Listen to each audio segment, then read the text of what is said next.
biología, el día de ayer dejamos bueno, ayer no fue el día lunes, dejamos una actividad de reforzamiento que era en la investigación de qué son las estructuras análogas y sus diferencias evolutivas con las estructuras homólogas vistas en clase. Entonces, tenía que investigar qué era cada una, pues para poder ver esas diferencias. Entonces, primero, las estructuras homólogas que estuvimos viendo en clase eran aquellas que tienen la misma estructura interna. Pueden realizar funciones diferentes, unas para nadar, otras para correr, pues para cualquier función, pero tienen la misma, el mismo origen evolutivo, un ancestro común. Por ello son las mismas estructuras, aunque se utilicen para diferentes funciones, pero son homólogos porque provienen de un mismo origen, de un ancestro común, y son compartidas, las mismas estructuras óseas, por ejemplo. Ahora, lo que usted tenía que investigar aparte eran los órganos o estructuras análogas. Entonces, los órganos análogos son aquellos que realizan la misma función. Por ejemplo, alas, pues para volar, pero tienen estructuras distintas. Si comparamos las alas de una mariposa con las de un ave, son para lo mismo, funcionan para volar, esa es la función que realizan, pero tienen pues sus características, sus estructuras son totalmente diferentes, no tienen el mismo origen, no provienen de un mismo pues ancestro, entonces son totalmente distintas. ¿Sirven para lo mismo? Sí, pero son completamente diferentes. Entonces podemos ver, por ejemplo, una mariposa es un invertebrado. Ahora, si vamos a un ave, es un vertebrado, entonces hay estructuras óseas parecidas pues a otros animales. Entonces, aunque sirvan para lo mismo, su origen evolutivo es totalmente diferente. Vienen de diferentes líneas evolutivas, su filogenia es totalmente distinta, entonces no comparten origen evolutivo. Esa sería la diferencia entre órganos homólogos y órganos análogos. Esto así sencillito era lo que usted tenía que hacer en su actividad de reforzamiento número 2. Por eso mismo les digo que aprovechen estos minutos y la realice de una vez. No deje de postergar las cosas. No sale nada bueno de aglomerar tareas y hacerlas hasta después. Entonces, por favor, háganla ahorita. Y les pregunto antes de continuar si sí se ve la presentación o alguien tiene problemas con ella. Sí, Miss. Muy bien. ¿Alguien que necesite tiempo para hacer su actividad de reforzamiento número 2? ¿O podemos continuar? Miss, porfa. Sí. Va. Un minuto, por favor.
Ya me...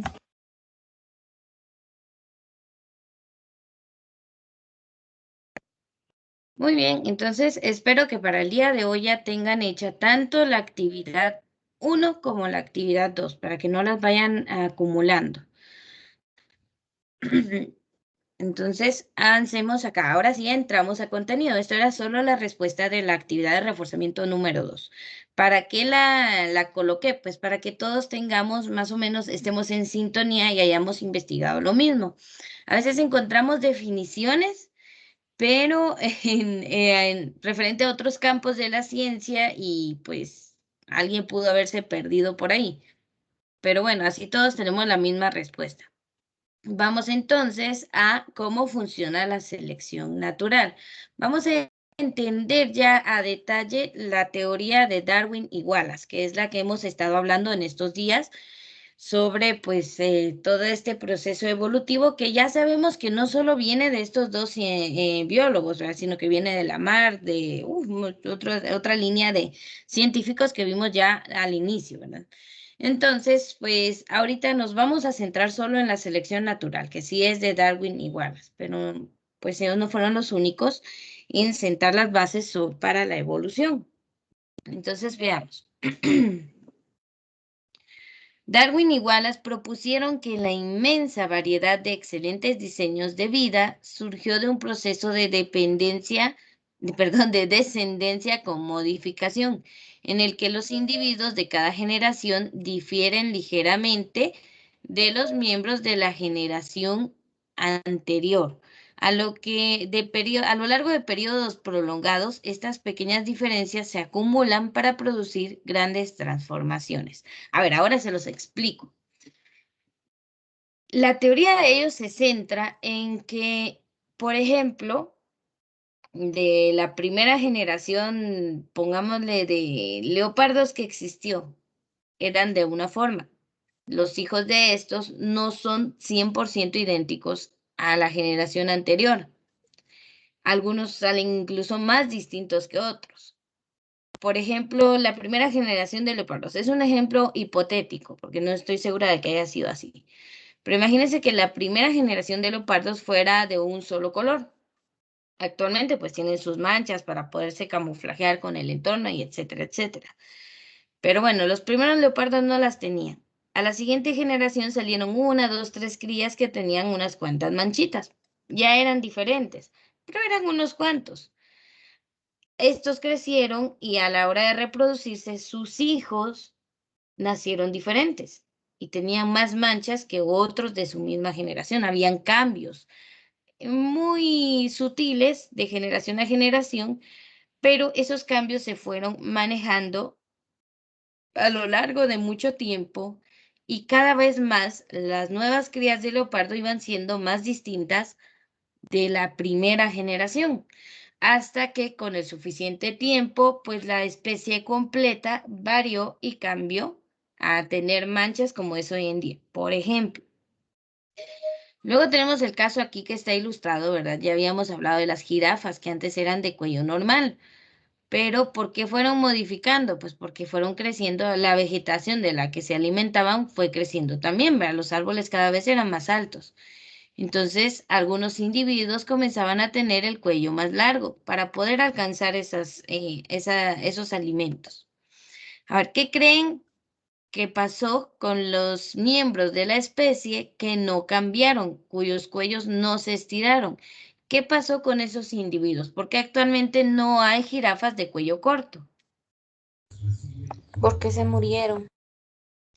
Exactamente. Lamentablemente no lograron adaptarse al cambio que tenía la vegetación, entonces no alcanzaban las ramas de las que se alimentaban, por lo tanto muchas pues perecieron, no pudieron con ese cambio. Entonces los especímenes de esa especie que iban modificándose lograron una mayor tasa de supervivencia. En cambio, los que no cambiaron, pues era más fácil que fallecieran. Entonces, esas pequeñas diferencias que iban dándose generación a generación a lo largo de millones de años, pues sí, se notan como un gran cambio. si hablamos de las jirafas de hoy en día a las jirafas de hace millones de años, eran muy diferentes. Pero el cambio no se dio de la noche a la mañana, que ya al otro día todas las jirafas tuvieran el cuello largo, ¿no? Sino que fue apareciendo poco a poco, generación tras generación. Pequeños cambios fueron abriendo o dando paso a cambios enormes durante millones de años. Entonces, de esa manera es que propusieron Darwin y Wallace que los cambios iban surgiendo, ¿verdad? No es que de la noche a la mañana la especie ya sea diferente, ¿no? Sino que gradualmente, generación tras generación, iban surgiendo esos cambios. Bueno, de eso se trató en un principio la selección natural, pero para poder explicar mejor su teoría, Darwin y Wallace escribieron 4 postulados. Y entonces aquí viene para los que no hayan hecho todavía la actividad de reforzamiento número 1, en este momento puede hacerla de una vez. Entonces vamos a hablar de los 4 postulados de la teoría de Darwin y Wallace. Esto era lo que tenía que hacer de actividad de reforzamiento número 1, así que aproveche y la hace de una vez. Hoy no se va sin tareas hechas. 1. Y 2, pues si ya la hizo, ahora vamos a entender de qué se tratan estos postulados. A través de estos postulados, pues ellos trataron de darle a entender a las personas de qué trataba la teoría de la selección natural y la evolución. No es más que darle sustento a su teoría, ¿verdad? Eso fue lo que ellos intentaron hacer. Entonces tenemos el postulado número 1, que va de la mano con lo que vimos en la diapositiva anterior, donde nos dice que los individuos varían en una población. Una población se refiere a individuos de la misma especie habitando un lugar. Por ejemplo, en una población de caballos siempre va a haber un caballo diferente, uno negro, uno café, uno blanco. O sea, hay distintos. Cada uno de los integrantes de una población difiere de los demás en muchos aspectos. Nunca van a haber 2 guepardos exactamente iguales, ¿verdad? Las manchas no las van a tener en los mismos lugares.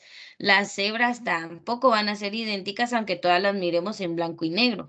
Cada individuo puede ser diferente en una población. ¿Por qué? Porque tiene diferentes padres.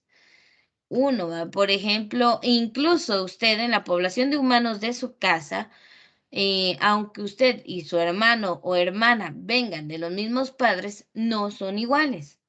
¿Somos de la misma especie? Sí, pero no somos iguales. Entonces hay diferencias.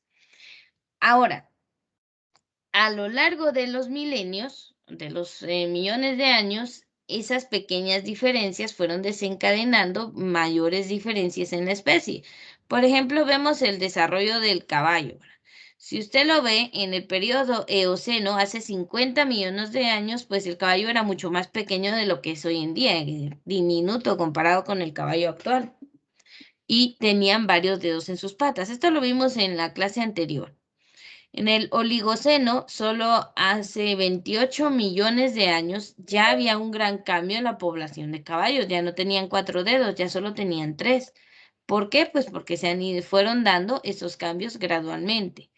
Solo necesitaron 22 millones de años para perder un dedo y aumentar su tamaño. Hace 20 millones de años en el Mioceno ya no tenía, pues tenían siempre 3 dedos, pero iba aumentando uno de tamaño y los laterales pues se iban haciendo más pequeños. Entonces, imagínense, en 8 millones de años se modificó el tamaño de 2 dedos. Luego, hace 5 millones de años, en el Plioceno, ya el caballo pues había perdido la totalidad de dedos y solamente quedaba uno central, con unos cascos pues que aún estaban en desarrollo, ¿verdad? Pero ya se parecía más al caballo actual, incluso eran más pequeños todavía. Y los caballos como los conocemos hoy en día surgieron hace 1.8 millones de años, en el Pleistoceno. Surgió el Equus, el caballo actual. O sea, el caballo actual tiene 1.8 millones de años de existir. ¿Va a cambiar? Posiblemente, ¿verdad? Depende de la actividad humana. Créanme que está modificando especies tan demasiado rápido. Lo que aquí le costó 50 millones de años a la especie del caballo en modificarse, Actualmente, pues con la genética y todo eso se puede modificar un poco más rápido, a especímenes más grandes, más corpulentos. ¿Por qué? Porque el ser humano, pues a veces influye mucho en estos cambios. Entonces, porque puede ver la genética de un animal, ¿va? ¿Por qué surgen tantas especies de perros o caballos cada vez más finos y de crianza especial? Porque pues ahí está la genética involucrada. Ahora, estos cambios en especies, esas diferencias en los individuos de una especie se llama variabilidad y es el primer postulado de Darwin y Wallace, que aunque sean de la misma especie, van a haber individuos distintos. Y si ese individuo distinto tiene éxito al reproducirse, sus descendientes van a tener sus características. Y allí es donde empieza la evolución. Generación a generación, pequeños cambios se van convirtiendo en transformaciones mucho más grandes con el paso del tiempo. Siempre que hayan preguntas o que alguien esté copiando, me avisa para detenernos, ¿verdad? Pasemos al postulado número 2. Los caracteres se heredan de padres a descendientes.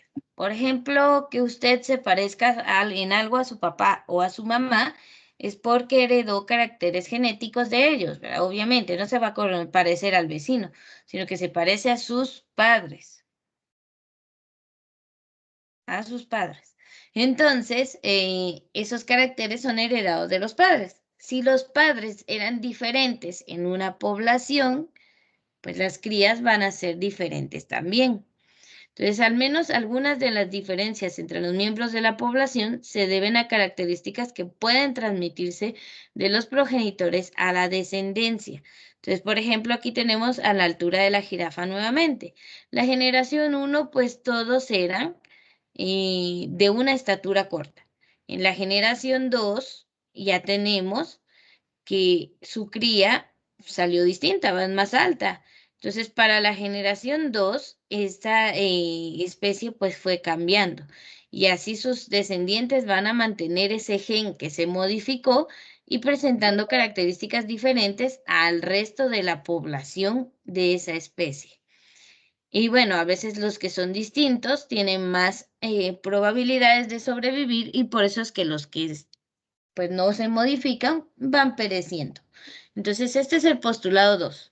Esos cambios que va teniendo cada individuo se van pasando a la siguiente generación, porque la genética se pasa, se hereda de padres a descendientes. Entonces, todas las modificaciones que sufra alguien de la especie, pues la va a pasar a sus descendientes. Si hubiese pues una jirafa con 3 ojos modificados, pues si logra reproducirse, posiblemente el descendiente tuviera lo mismo. Pero aquí a veces pasa que las mutaciones hacen estériles a los individuos, entonces no pueden reproducirse. Pero cuando es una mutación, pues que no afecta demasiado al individuo, pues sí se va a pasar a las siguientes generaciones, porque sí se va a reproducir ese espécimen. Entonces, la variabilidad en las especies se hereda a las siguientes generaciones y allí es que va cambiando una especie, aunque todo ese proceso ya sabemos que dura millones de años. Entonces, esas diferencias se van a pasar a los descendientes y se van generando cada vez más individuos con esa característica que cambió. Un ejemplo claro, pues todo lo que han cambiado las jirafas en millones de años, principalmente el tamaño de su cuello. Que les cuento, no es que tengan más huesos en el cuello, sino que sus vértebras se alargaron, porque una jirafa de cuello corto y una jirafa de cuello largo tenían exactamente la misma cantidad de vértebras en el cuello. Lo que se modificó fue el tamaño de estas. Cada vértebra del cuello de una jirafa, pues de más de 20 centímetros, cuando tenían el cuello corto, pues medían menos. Entonces, esa es la modificación en las jirafas, el tamaño de las vértebras de su cuello. Eso les hizo pues irse estirando.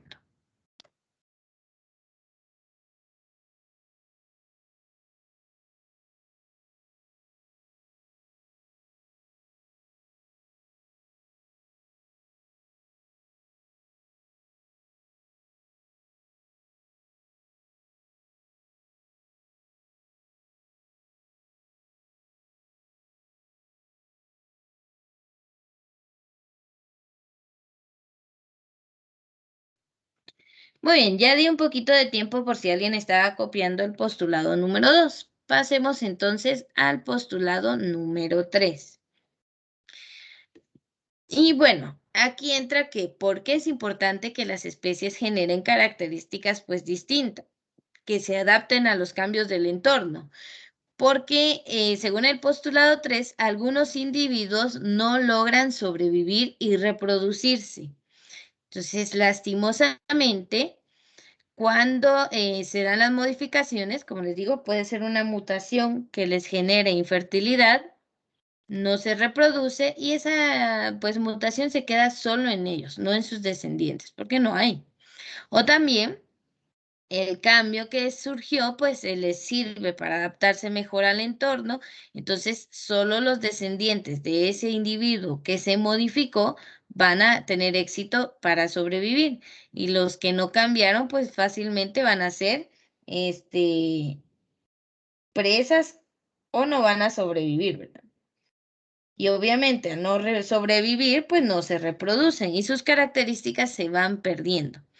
Entonces, en cada generación, algunos individuos de una población sobreviven y se reproducen con éxito. O sea, sus características se pasan a sus descendientes, pero otros, lastimosamente, no lo logran.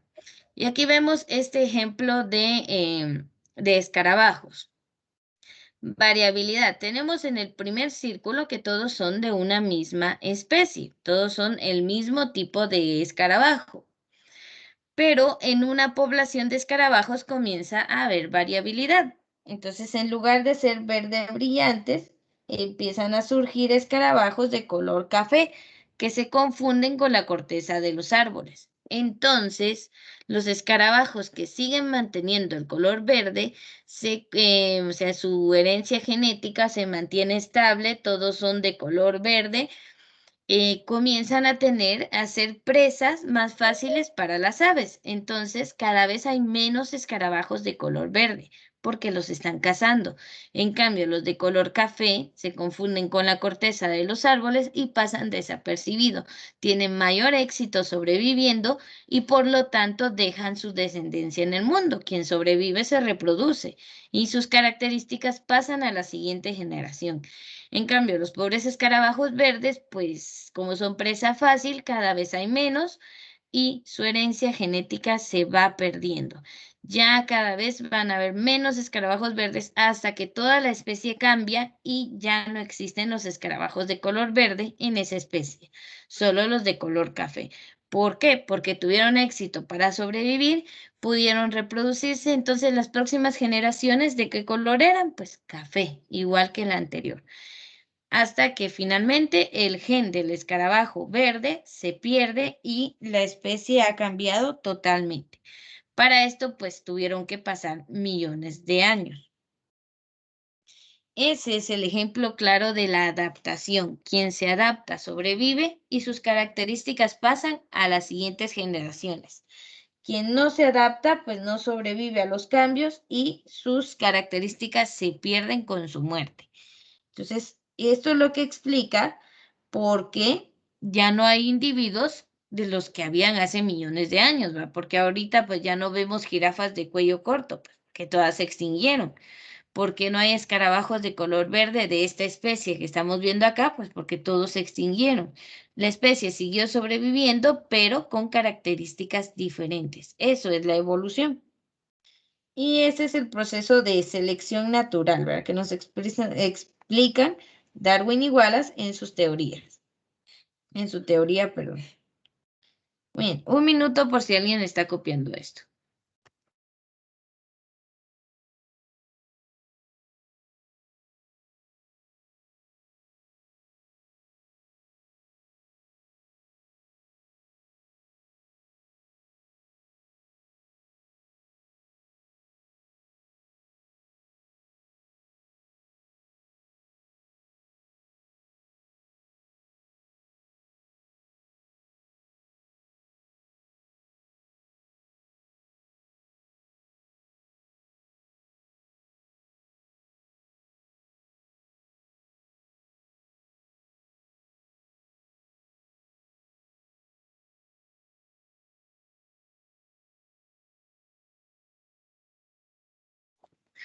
Bien, ¿alguna pregunta hasta el momento?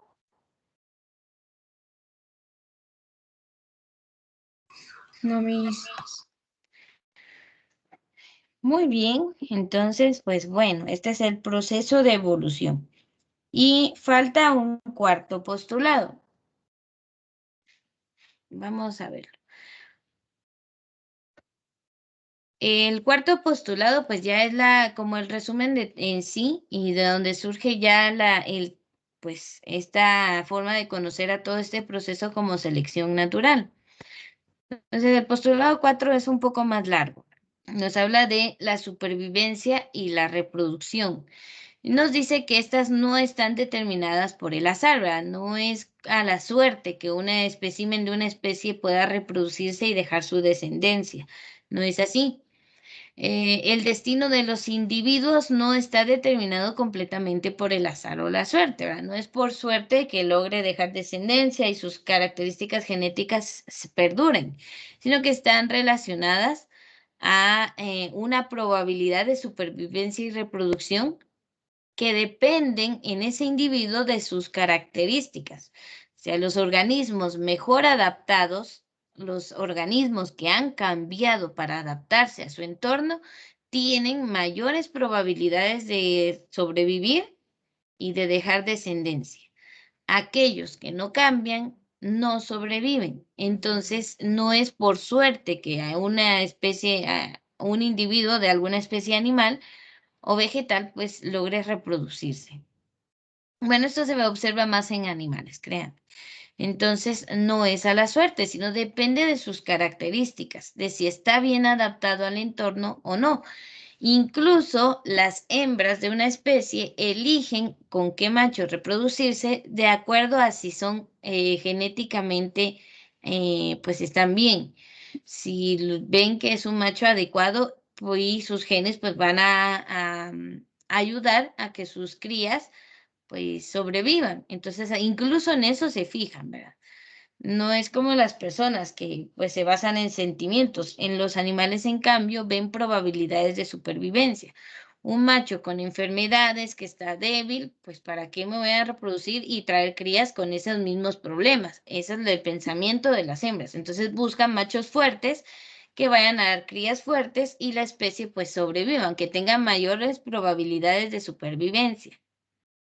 Incluso en eso se fijan para la reproducción. Entonces, los individuos con caracteres que les confieren ventajas sobreviven más tiempo y dejan mayor número de descendientes. Ese proceso es la selección natural. La naturaleza escoge a los fuertes, a los que van a sobrevivir.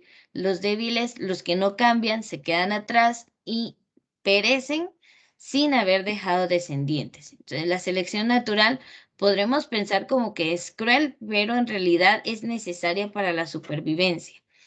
Por ejemplo, si se aplicara la selección natural a la especie humana, pues solo aquellos capaces de producir, de trabajar, de darle algo, y pues a sus descendientes tendrían hijos. Y las personas desempleadas y con problemas económicos o que pues viven en entornos muy difíciles no tendrían hijos porque tienen probabilidades bajas de una buena vida.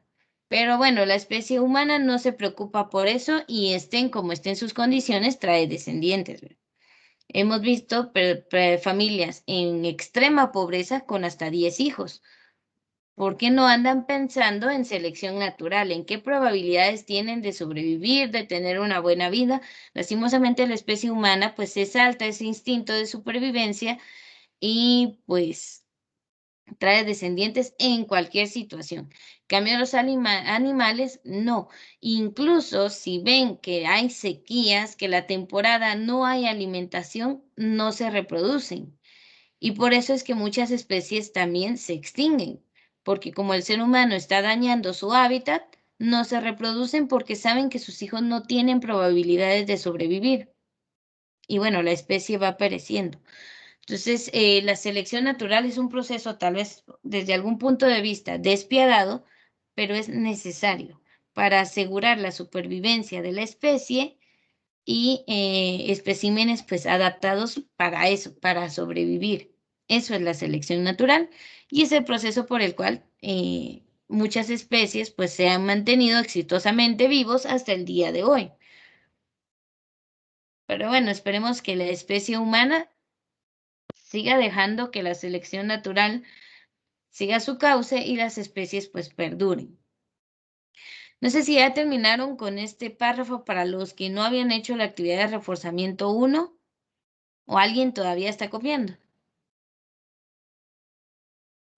Ya, Miss, gracias. Muy bien, estos 4 postulados tenían que sacarlos de la página 273 del libro, ¿verdad? Yo lo tomé de la parte más corta porque lo iba a explicar, pero usted podía sacar su resumen de la parte más larga que está abajo de este pequeño resumen, ¿verdad? Puede trabajarlo.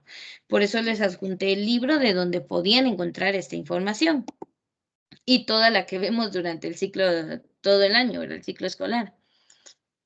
Bueno, igual ya vamos a terminar. Lo último que me queda es darles un ejemplo de la evolución. Y aquí podemos tomar nuevamente con la evolución de la ballena. No sé si se recuerdan que hablamos de otra evidencia de la evolución que eran las estructuras vestigiales, que eran vestigios de cómo eran antiguamente los seres vivos. Entonces veamos ahí la evolución de la ballena. Durante los últimos 50 millones de años, las ballenas evolucionaron de ser animales terrestres de 4 patas, o sea, por algo son mamíferos acuáticos, solo que ellos comenzaron siendo animales terrestres. Entonces eran animales de 4 patas terrestres, luego se volvieron remadores semiacuáticos, luego pasaron a ser nadadores acuáticos con 4 patas traseras recogidas, hasta los habitantes del océano con cuerpo liso de la actualidad. Entonces, primero, pues hace 50 millones de años eran el Pakicetus, un animal terrestre, luego fueron el Amvolucetus, que eran pues ya se estaban convirtiendo en animales semiacuáticos. Hace 45 millones de años eran los Rhodocetus, que ya eran nadadores, pero con 4 patas en lugar de aletas. El Dorudón hace 45 millones de años, que era ya con aletas. El Basilosaurus hace 40 millones de años. Se dan cuenta, la morfología había cambiado totalmente, el cuerpo se estiró, crecieron bastante de tamaño, aunque la cabeza era bastante desproporcionada. Y las ballenas modernas que surgieron pues hace menos de 40 millones de años, que su cabeza ya es proporcional a su cuerpo y siempre ha mantenido ese vestigio de ese huesecillo en la parte de atrás que no da a ninguna extremidad, simplemente está allí como un signo vestigial de que antes las ballenas tuvieron 4 patas en lugar de 2 aletas frontales y una trasera. O sea, tuvieron 4 patas, pero pues bueno, hoy en día son totalmente diferentes. Entonces, estos procesos, estos cambios que se dan generación a generación, la variabilidad de las especies, como dice el primer postulado de Darwin, pues da surgiendo a grandes cambios, pero a través del tiempo. Imagínense, millones de años para que la ballena llegara a ser como la conocemos hoy en día. Comenzó siendo un mamífero terrestre muy pequeño, hasta ser uno de los animales acuáticos más grandes, pero sigue siendo un mamífero y bueno, hay signos vestigiales de que tuvo patas traseras en la antigüedad. Entonces, estas son las evidencias de la evolución. Muy bien, por el día de hoy aquí nos vamos a quedar, entonces hasta aquí llega el video de esta clase.